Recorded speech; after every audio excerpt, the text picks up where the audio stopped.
Hello friends, welcome to my DM kitchen. আজকের মা বানাবে ম্যাঙ্গো আইসক্রিম। বাচ্চা থেকে বড় সবার ভালো লাগবে এই আইসক্রিম। এই আইসক্রিম বানাতে খুব একটা বেশি উপকরণ লাগবে না, বাড়িতে থাকা অল্প উপকরণ দিয়েই তোমরা বানিয়ে নিতে পারবে। প্রথমে একটা প্যানে 500 গ্রাম দুধ দিয়ে হালকা ফুটে এলে 1 ডাবু দুধ একটা বাটিতে তুলে নিতে হবে।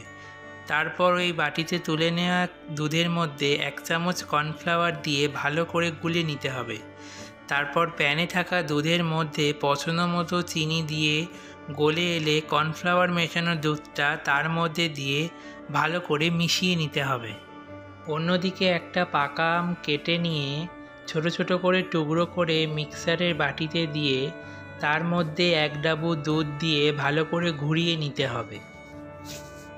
অপরদিকে আইসক্রিমের বক্স নিয়ে তাতে অল্প অল্প করে ঢেলে মুখগুলো আটকে দিতে হবে।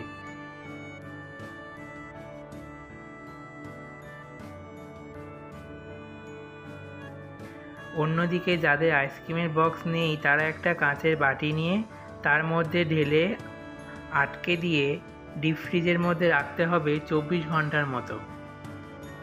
24 ঘন্টা পর ফ্রিজ থেকে বের করে নিয়ে পছন্দ মতন করে কেটেও পরিবেশন করতে পারো।